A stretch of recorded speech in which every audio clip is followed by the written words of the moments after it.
जय गुरुदेव। भोजन और स्वास्थ्य, डॉक्टर चंचल मलचोरडिया। अध्याय 7, भोजन कैसे करना चाहिए। भोजन को चबा चबा कर करना चाहिए। हम भली भांति जानते हैं कि जिस फुटबॉल अथवा हॉकी की टीम में यदि गोलरक्षक कमज़ोर हो, वह टीम मैच तभी जीत सकती है जबकि आगे के खिलाड़ी अधिक मजबूत, सजग, सक्रिय हो, ताकि गोलरक्षक तक फुटबॉल कम से कम पहुँचे। ठीक उसी प्रकार यदि हम दांतों का कार्य आमाशय से करवाते हैं तो आमाशय को भोजन पचाने के लिए अधिक श्रम करना पड़ता है, अधिक पाचक रसों की आवश्यकता होती है, परंतु शरीर सीमित मात्रा में ही पाचक रस भेजता है। परिणाम स्वरूप पाचन बिगड़ने लगता है। अतः स्वास्थ्य प्रेमियों को दांतों का कार्य दांतों से ही करना चाहिए, ना कि आमाशय से। अर्थात भोजन को पूर्ण चबा चबा कर ही खाना चाहिए। बार बार खाना हानिकारक। हमारे ऋषि मुनियों ने एक आसन करने की जो बात कही, उसके पीछे यही उद्देश्य था कि मुंह में जब चाहे कुछ न डाला जाए। जो कुछ खाना हो 1 या 2 बार ही खाया जाए, ताकि हमारे आमाशय को बाकी समय पूर्ण आराम मिल जाए। जब कोई भी पदार्थ मुंह में डालते हैं, चाहे उसकी मात्रा बहुत कम ही क्यों ना हो, सारी पाचन व्यवस्था को सजग और सक्रिय होकर कार्य करना पड़ता है। जिस प्रकार किसी रेलवे फाटक पर कार्यरत चौकीदार को चाहे अकेला इंजन उधर से निकले अथवा राजधानी एक्सप्रेस, फाटक बंद करने की प्रक्रिया में उसे कोई फर्क नहीं पड़ता। किसी बस में चाहे एक यात्री हो अथवा पूरी बस भरी हो, बस चालक को कोई अंतर नहीं पड़ता। पेट्रोल की खपत में भी बहुत ज़्यादा अंतर नहीं पड़ता। इसी प्रकार जितनी अधिक बार मुंह में कुछ भी डाला जाएगा, उतना पाचन अंगों को अधिक कार्य करना पड़ेगा। परिणाम स्वरूप जब हमारा मुख्य भोजन होगा, तब वे अपनी पूर्ण क्षमता से कार्य नहीं कर पाते। समय पर अच्छी स्वाभाविक भूख नहीं लगती, भोजन समय की नियमितता नहीं रहती।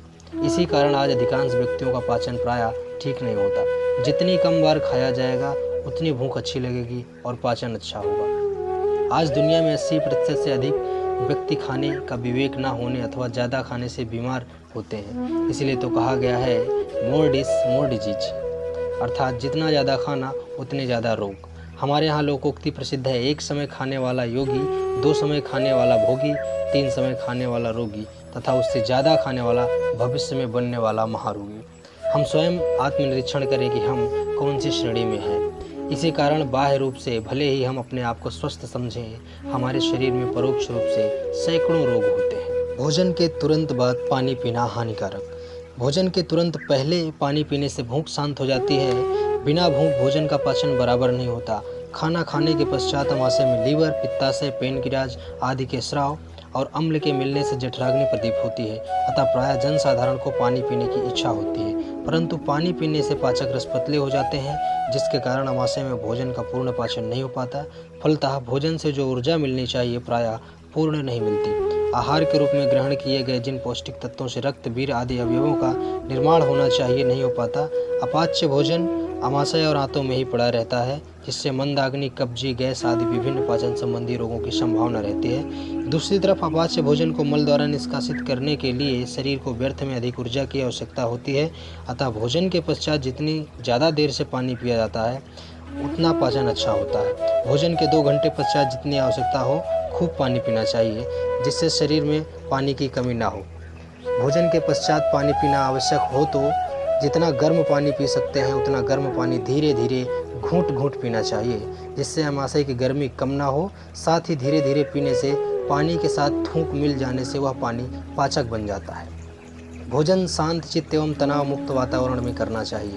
अधिकांश व्यक्ति प्रायः शांत, प्रसन्न चित्त, एकाग्रता से मौन पूर्वक खाना नहीं खा सकते। भोजन करते समय सारा ध्यान भोजन में ही होना चाहिए, ना कि कुछ देखने, सुनने, पढ़ने और बातचीत करने में। बोलते रहने से मुंह में लार कम बनती है, फलतः मुंह सूखने लगता है, जिससे भोजन के बीच में ही पानी पीना पड़ता है।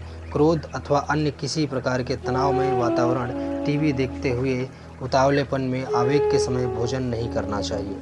भोजन करते समय सावधानियाँ। भूख लगने पर खाना प्रकृति है, बिना भूख खाना विकृति है। भूखे को खिलाकर खाना हमारी संस्कृति है। शरीर में कान खुले हैं, आँखों पर भी साधारण पलकें हैं, नाक खुले है, परंतु जीभ मुंह में बंद है। 32 पहरेदार हैं। जीभ की यह स्थिति बतलाती है कि उसके प्रयोग में विवेक की सर्वाधिक आवश्यकता है। भोजन को तनाव रहित वातावरण में धीरे धीरे चबा चबा कर खाना चाहिए, जिससे भोजन में थूक और लार मिलने से उसका आंशिक पाचन मुंह में ही संपन्न हो सके। आमाशय को पाचन हेतु अधिक ऊर्जा एवं इंसुलिन की आवश्यकता नहीं हो, इसी कारण चबा चबा कर भोजन करना मधुमेह की सर्वोत्तम औषधि है।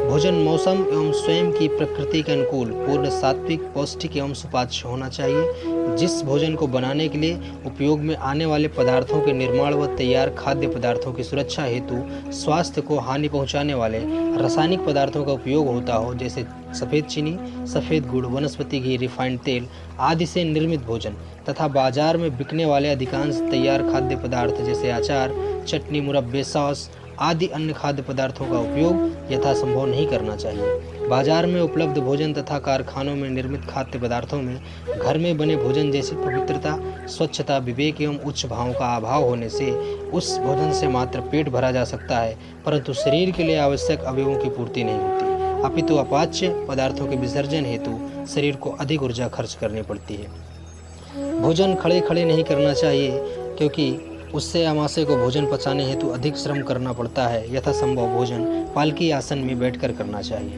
भोजन करने से पूर्व अपने आराध्य का स्मरण, भोजन को नमस्कार तथा सुपात्र दान की भावना रखनी चाहिए। भोजन को भगवान का प्रसाद समझकर बिना किसी प्रतिक्रिया, समभाव एवं आदरपूर्वक खाना चाहिए। प्रसाद भरपेट नहीं खाया जाता एवं आदरपूर्वक ग्रहण किया जाता है, उसी प्रकार भोजन भूख से कुछ कम एवं प्रसन्नतापूर्वक करना चाहिए। भोजन विपरीत प्रकृति का नहीं हो, जैसे दूध और दही, खट्टे और मीठे पदार्थ, अधिक ठंडे और अधिक गर्म पदार्थ एक साथ नहीं खाना चाहिए। जिन व्यक्तियों को अपना वजन कम करना हो, उन्हें भोजन में रोटी को अलग तथा सब्जियों को अलग अलग खाना चाहिए, अर्थात पहले रोटियां खा लें, उसके पश्चात खाली सब्जियां अलग से खानी चाहिए। दूसरी बात, प्राकृतिक निहार के आसन में भोजन करने से मोटापा नहीं बढ़ता है।